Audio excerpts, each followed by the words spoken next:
오늘 민수기 마지막 편입니다. 28장에서 36장까지 보도록 하겠습니다.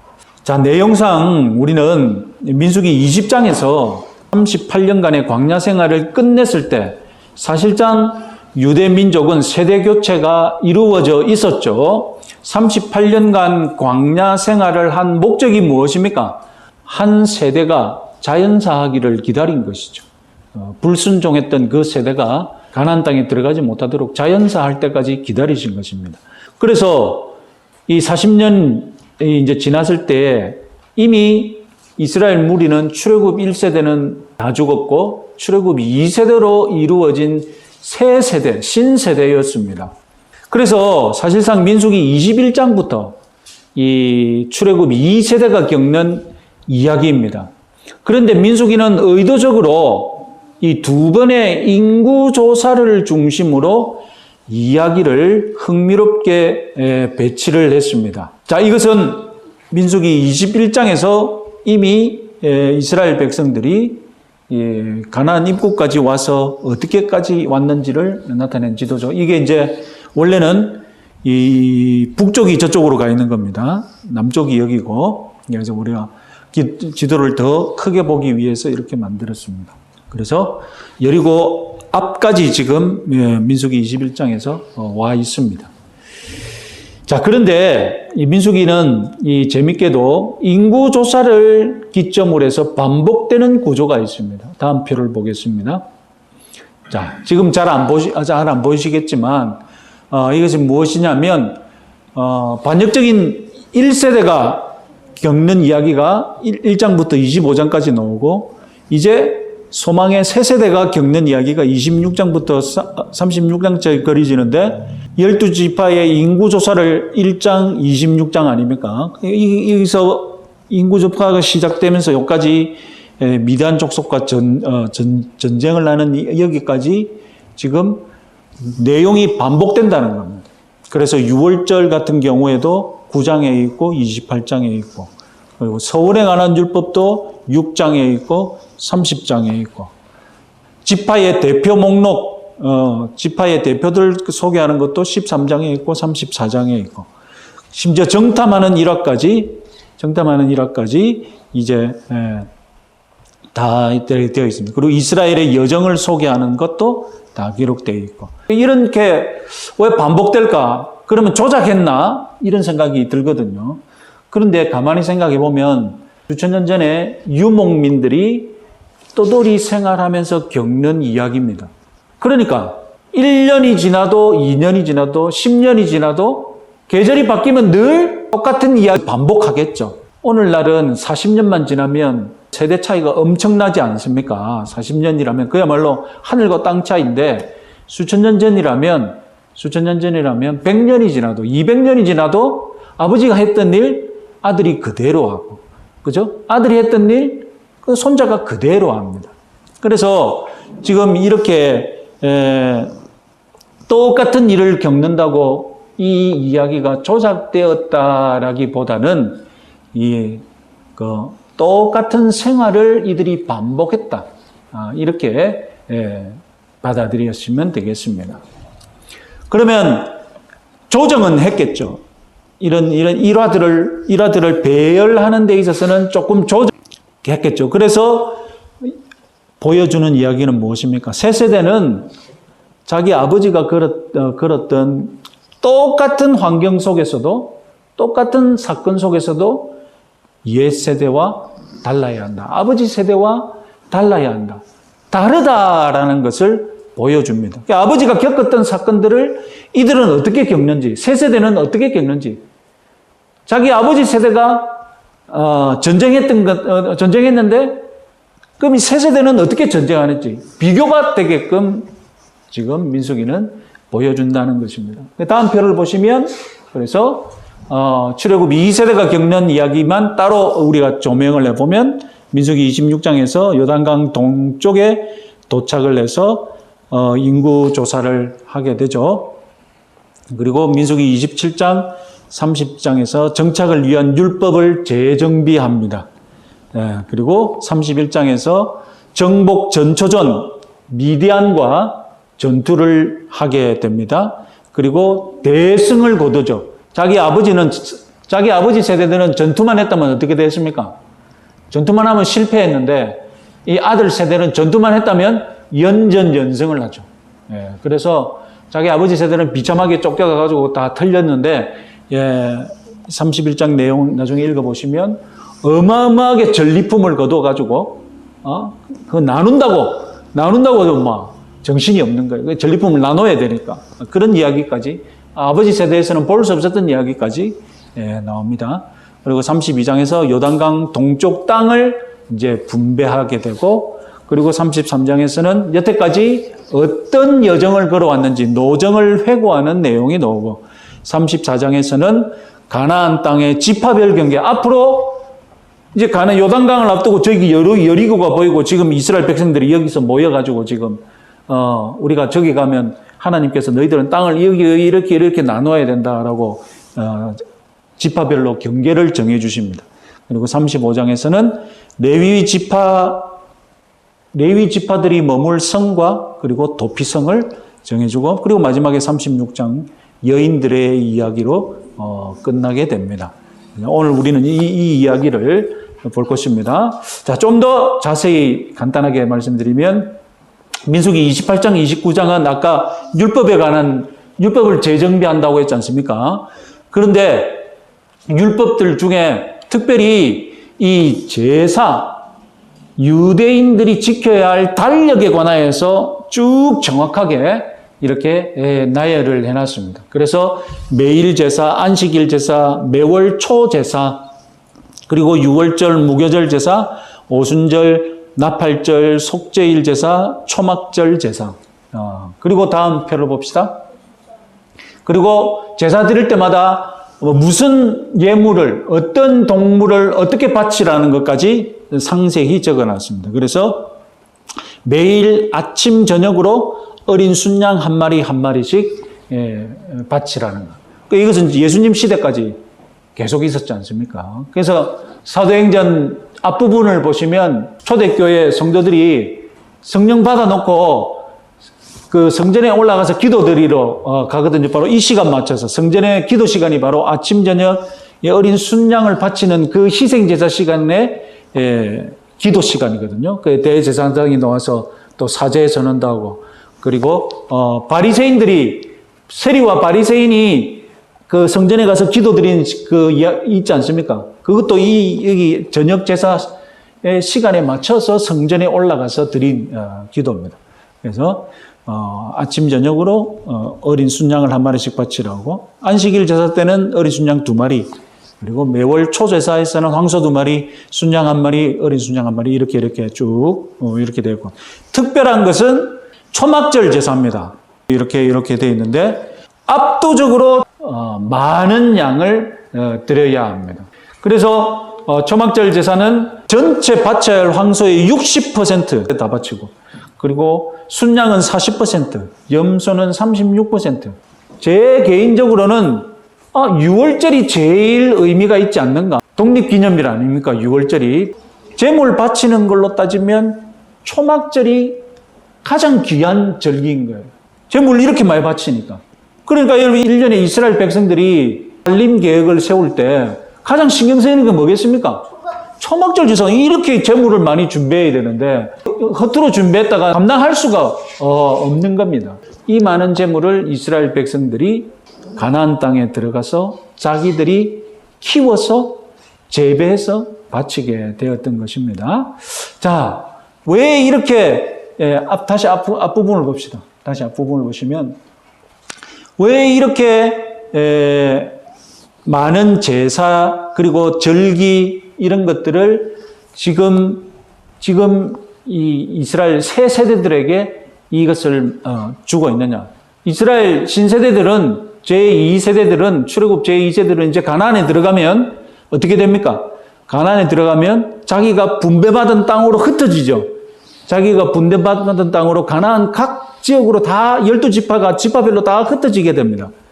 지금까지는 강야로 이렇게 몰려다니면서 딱 한 뭉텅이로 이렇게 살았지 않습니까?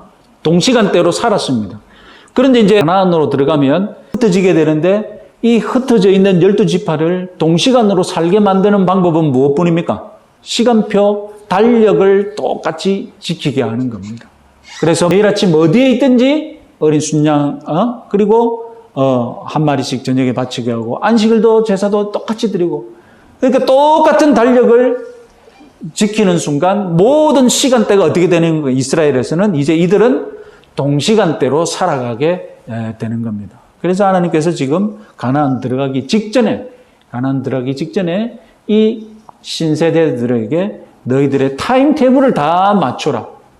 너희들은 이렇게 동시간대로 살아가야 한다라고 시간에 관한 율법을 알려준 겁니다. 자, 특별히 재밌는 것은 이스라엘의 절기는 1월과 7월에 몰려 있다는 겁니다. 1월에는 새해 첫날 제사를 드리고 14일은 6월절 제사를 드리고 그리고 6월절 끝나자마자 무교절 제사를 드리죠. 그죠? 그리고 7월에는 첫째 날이 나팔절 제사고 그리고 10일에는 대속죄일 제사고 15일부터 22일까지는 그야말로 아까 말씀드렸듯이 엄청나게 제물을 준비해야 될 초막절이 시작되고 그러니까 이스라엘은 1월과 7월 이 사이에 모든 절기를 거의 다 지키게 되는 겁니다. 그래서 이 7개월간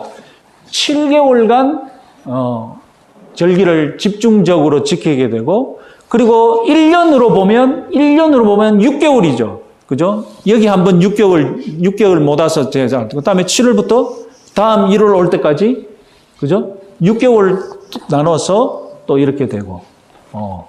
그리고 또 어떻게 보면 또 7월은 7이라는 완전 숫자가 있는 달이지 않습니까? 그래서 이 7월에 가장 큰 또 절기를 지키게 되고 하여튼 이스라엘의 제사는 1월과 7월에 이렇게 대부분의 제사를 지냈다는 것, 이 시간표의 특징이 되겠습니다.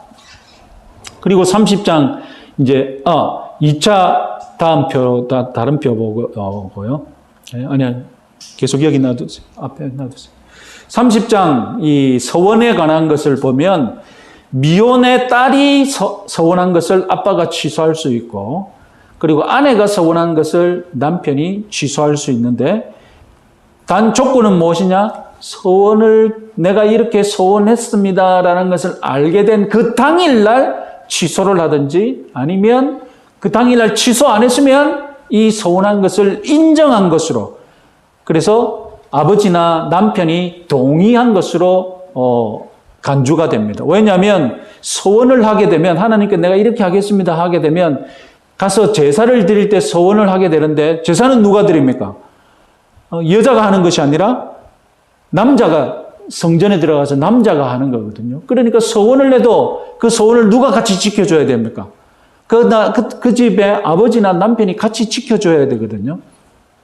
그러니까 이것은 터무니없는 서원이다 하면 남편이 이 서원 취소시킬 수 있고 딸이 허무맹랑하게 엉뚱한 서원을 했다.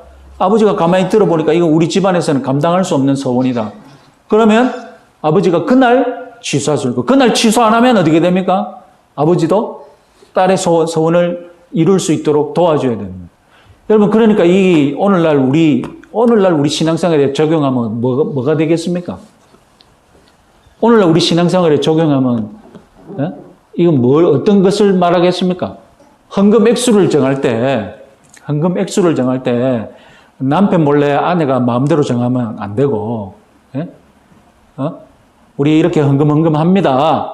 이렇게 헌금합니다. 그래서 남편과 아내가 온 가족이 다 동의하는 가운데 헌금해야 한다는 것이죠. 그래서 집안도 어려운데 목사가 꼬드기 가지고 터무니없는 헌금을 유도해가지고 철없는 딸이 헌금을 엄청 작정 헌금을 했어요. 작정 헌금을 내가지고 그러면 안 되지 않습니까? 헌금이 가정의 파탄을 불러일으키는 헌금이 돼서는 안 되죠. 내가 하나님께 헌신한다. 내가 하나님께 충성한다. 그것은 다 가족이 기뻐하고 가족이 도와줘야 될 일이잖아요. 그렇지 않습니까? 그죠? 내가 하나님께 헌신한다, 내가 하나님께 충성한다고 했을 때 그것은 가족이 기뻐하고 가족이 동의를 해서 가족이 다 도와서 협력해야 할 일이지, 그죠? 협력해야 할 일이지, 몰래 가족들한테 부담 줘가지고 가족의 불화가 되어서는 안 된다는 것입니다. 자, 이렇게 우리들의 헌신, 우리들의 헌금, 우리들의 충성, 가족의 후원과 가족의 동의를 받아야 한다는 원리 원칙을 우리 30장 서원에서 배울 수 있겠습니다.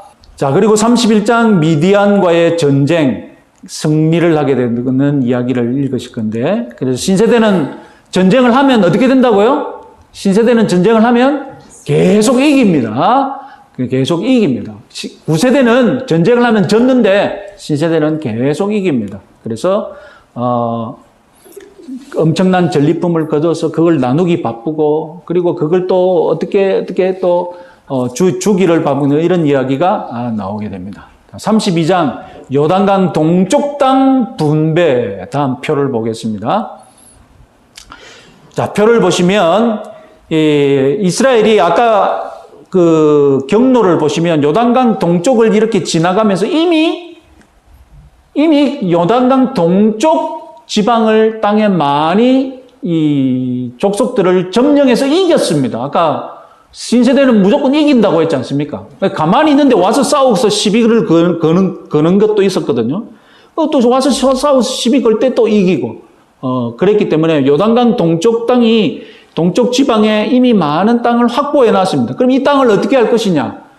이 므낫세, 르벤, 갓 지파가 욕심이 났는 거. 우리 땅 먼저 달라고 한 겁니다. 자, 이 2차 인구조사 순인데요.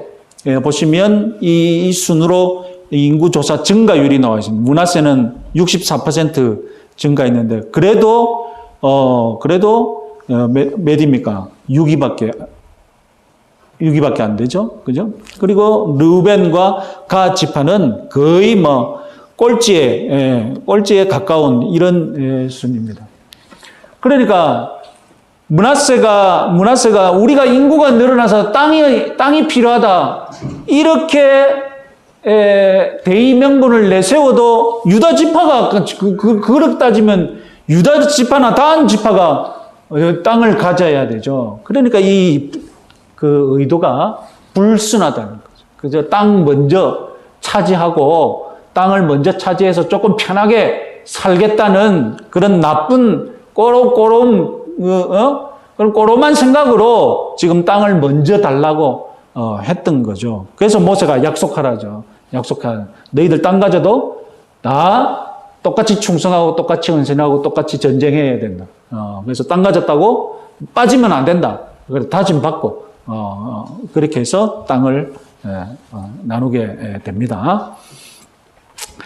자, 마지막으로 35장에서는 48개의 레위인들의 성읍과 그래서 이 땅 분배한 결과죠. 그래서 여기 르우벤 지파, 갓 지파, 동쪽 므낫세 반 지파, 여기 서쪽 므낫세 반 지파 이렇게 나눠 쓰게 되고, 그래서 유다 지파 안에 시몬 지파가 들어가게 되면서 나중에 시몬 지파는 아예 유다 지파의 흡수 당입니다. 시몬 지파가 제일 작은 지파였고 유다가 제일 큰 지파였거든요.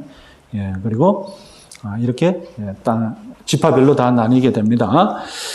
그래서 48개의 이 지파별로, 이 지파 땅별로 48개의 레위인들이 살 성을 지정해주고, 그리고 도피성 6개를 지정해 줍니다. 도피성은 억울한 사람들이 피하는 공간이죠. 그래서 거기 들어가게 되면 마치 취해법권처럼 그 사람을 죽일 수가 없습니다.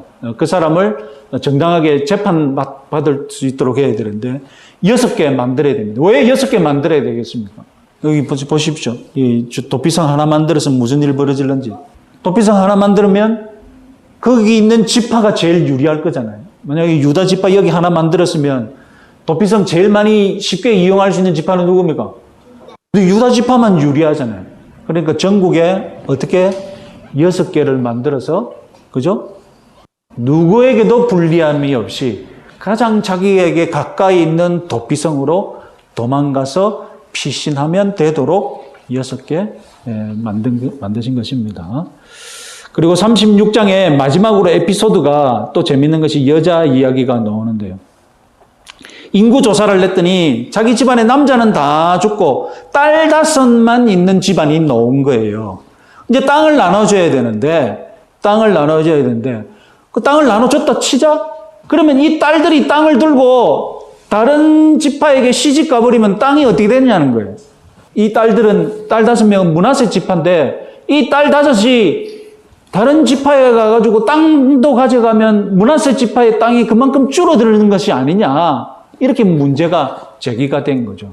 그래서 결론을 내립니다. 이 슬로브핫의 딸 5은 같은 지파의 남자들에게 시집을 가야 하고 만약에 다른 지파 남자에게 시집 갈 경우 땅은 못 가져가는 것으로 땅은 두고 몸만 가는 것으로 정해집니다. 이것이 맨 마지막 에피소드예요. 여러분 성경의 맨 마지막 에피소드가 이런 에피소드가 들어요. 이게 무슨 의미가 있을까요 도대체? 왜 이렇게 부동산 문제가 이 성경의 맨 마지막 이야기로 들어와 있을까요? 여러분 참 황당하지 않습니까? 도대체 이것과 신세대의 믿음은 무슨 차이가 있겠습니까? 놀랍게도 여러분 지금 이 딸이 어떻게 되고 걱정하고 있는데 지금 땅이 있겠습니까? 없겠습니까? 지금 이들 손에는 땅 한 평도 없어요. 지금 이들이 어디에 있습니까? 여기서 넘어가서 땅 이제 빼들어야 돼. 근데 여기 앉아가지고 지금 막 걱정하고 있는 게 우리 여기 가면 땅 받을 텐데 우리 시집 갈 때 이 땅 어떻게 되냐 그거 걱정하고 있는 거예요. 이게 신세대의 사고방식이라니까요. 그러니까 싸우기만 하면 연전연승하니까 이제 들어가면 우리 땅 그냥 막 쑥쑥쑥 주워 먹듯이 막 다 차지할 것이라고 믿고 있는 거예요. 그래서 여러분 히브리서 11장 1절 믿음은 바라는 것들의 실상. 바라는 것은 없는데 안 잡히는데 믿음은 실제로 있는 것처럼 손에 잡혀 있는 것처럼 바라보고 믿는다는 것입니다. 자, 이런 에피소드로 이 민수기는 마무리하고 있습니다. 자, 이제 민수기 한번 읽어보겠습니다.